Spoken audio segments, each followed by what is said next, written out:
अगर किसी कुत्ते को मरवाना हो तो ये अफवाह फैला दो कि वो कुत्ता पागल है, और अगर किसी इंसान को बर्बाद करना हो तो ये अफवाह फैला दो कि वो इंसान देशद्रोही है। वेल, ये डायलॉग मेरा नहीं है। अभी रिसेंटली मैंने एक ट्रेलर देखा रॉकेटरी मूवी, और ये जो डायलॉग है, ये सिर्फ डायलॉग ने मुझे इंस्पायर नहीं किया, बल्कि जिस इंसान के ऊपर ये पूरी की पूरी फिल्म आ रही है उस इंसान ने मुझे बहुत प्रभावित किया। वेल, इस इंसान के बारे में मैंने पहले भी पढ़ा था, बट आज इस इंसान की स्टोरी आपको इंस्पायर करने वाली है। ये वही इंसान है जिसके ऊपर फेक एलिगेशंस लगाए गए, एक ऐसा रॉकेट साइंटिस्ट जिसकी ना सिर्फ प्रोग्रेस को रोका गया, करियर को तबाह किया गया। ये फिर से हमारे काबिल दिमाग छीनना चाहते हैं, क्योंकि मेरे सामने जो देख रहा हूं उसे देखकर मेरा खून खोल रहा है। Nambi Narayanan, project director of cryogenic, project director of second stage, project director of fourth stage, associate project director PSA. जब इसके ऊपर एक्चुअल में इन्वेस्टिगेशन हुई 1994 में, उस इंसान को अरेस्ट किया गया, और 1996 में सीबीआई कहती कोई प्रूफ ही नहीं है। 2 साल तक मारा गया, पीटा गया, मेंटल टॉर्चर किया गया, उसके बाद बोल रहे हैं जी कोई प्रूफ ही नहीं है, ये तो देशद्रोही है ही नहीं। फिर सुप्रीम कोर्ट बोलती है कि नहीं, ये बिल्कुल बेगुनाह है, इन्हें केरल गवर्नमेंट को 50 लाख रुपए को कॉम्पनसेशन देना है। और केरल गवर्नमेंट इस फैसले से इतनी खुश हो जाती है कि 50 लाख का कॉम्पनसेशन नहीं देती, 1,30,00,000 रुपए का कॉम्पनसेशन देती है। क्या आपने पहले कभी ऐसा सुना है? अगर नहीं सुना तो हो सकता है आपने नंबी नारायण के बारे में भी ना सुना हो, जिनके बारे में आज हम बात करने वाले हैं। इसरो के एक ऐसे साइंटिस्ट जो लीड कर रहे थे इसरो में क्रायोजेनिक डिपार्टमेंट को। आपको पता है जो हमारा इसरो है वो पाकिस्तान के सुपरको से 8 साल बाद शुरू हुआ, और पाकिस्तान ने 8 साल पहले हमसे शुरुआत करी, बट कितनी सैटेलाइट्स भेजी आज तक? सिर्फ 2 स्पेस के अंदर, और हमारे इसरो ने 65।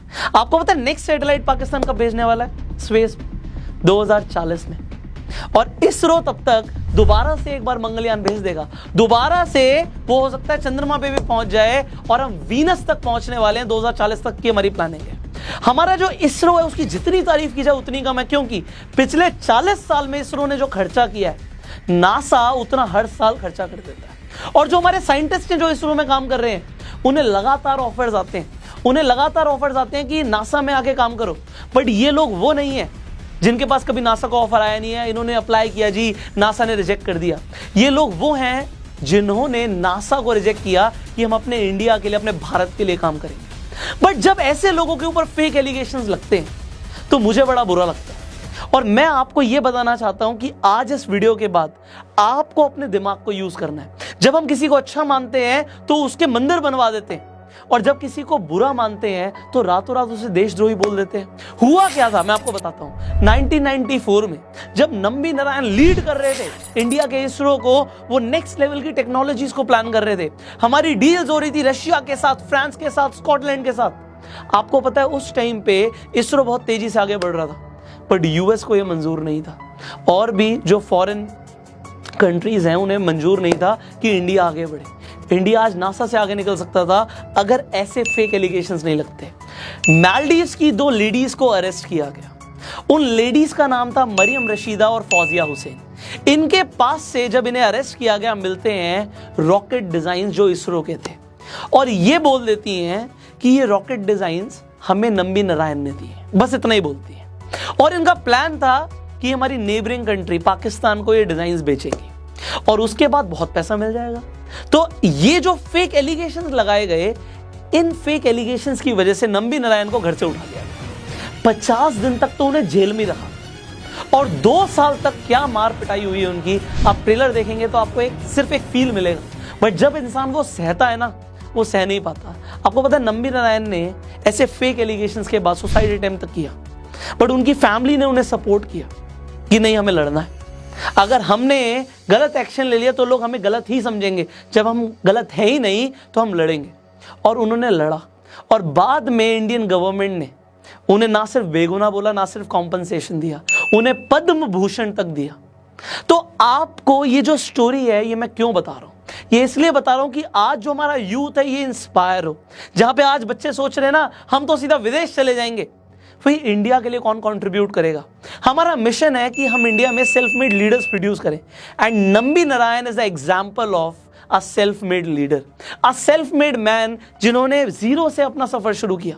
जब इंडिया पे पैसा नहीं था, जो रॉकेट के पार्ट्स थे, आपको पता है वो बैलगाड़ी में साइकिल पर रख के जाते थे। एपीजे अब्दुल कलाम ने भी ये बोला है कि हम उस टाइम पे काम करते थे जब रॉकेट के पार्ट्स हम साइकिल पे लेके जाते थे। तो ऐसे लोगों ने जहां से जीरो से शुरू किया और आज हमें चांद पे, मंगल तक पे पहुंचा दिया, तो ऐसे लोगों की हम तारीफ क्यों ना करें। जब पूरा वर्ल्ड, यूएस, रशिया, फ्रांस 6-6 हजार किलो के इंजन्स बना रहा था, नंबी नारायण जैसे साइंटिस्ट 600 किलोग्राम के इंजन्स बना रहे थे।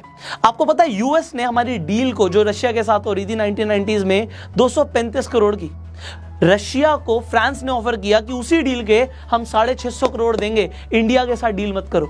यूएस ने बोला तुम फ्रांस के साथ भी मत करो, इंडिया के साथ भी मत करो, मैं 950 करोड़ रुपए दूंगा। बट रशिया इंडिया के साथ डील करना चाहता था, बट दबाव डाला गया कि इंडिया आगे ना बढ़े, इंडिया को रोका जा रहा है।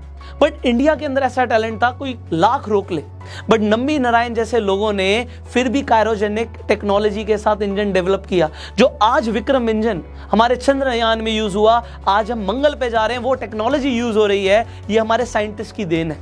तो क्यों ना इन साइंटिस्ट को प्रमोट किया जाए। देखिए, ऐसी बायोग्राफी मूवीज जब आती है ना, इन्हें जरूर देखा कीजिए। आप जो मसाला देखते हैं ना, वही लड़कियां, वही ड्रामे, वही आपकी अफगान जलेबी, ये कितना देखोगे। जो एक्चुअल में इंस्पायर करता है उसे देखो, उससे इंस्पिरेशन लो, प्रेरणा लो और जिंदगी में कुछ बनो। This is what I want you to be. I want you to be self made and share this video right now, जिससे और लोग भी इंस्पायर हो। ऐसे लोगों के बारे में जाने जिन्होंने इंडिया के लिए कंट्रीब्यूट किया। दुनिया से कोई भी ऑफर आया उन्होंने रिजेक्ट किया और हमारे भारत के लिए उन्होंने कंट्रीब्यूट किया, भारत की शान बढ़ाई। तो आप भी भारत की शान बढ़ा सकते हैं इस वीडियो को शेयर करके। अगर आपको ये वीडियो अच्छी लगी जल्दी से लाइक कर दीजिए। आप क्या चाहते हैं हम नेक्स्ट केस स्टडीज किन लोगों के ऊपर बनाएं, नीचे कमेंट जरूर कीजिएगा। अगर आप यूट्यूब पे इस वीडियो को देख रहे हैं, आप सब्सक्राइब कीजिए चैनल को, नोटिफिकेशन बेल पे क्लिक कीजिए। एंड अगर आप फेसबुक पे देख रहे हैं तो जल्दी से फॉलो कर लीजिए एंड सी मोर पे क्लिक कीजिए। I will see you in the next video. Till that time you share this video and go self made.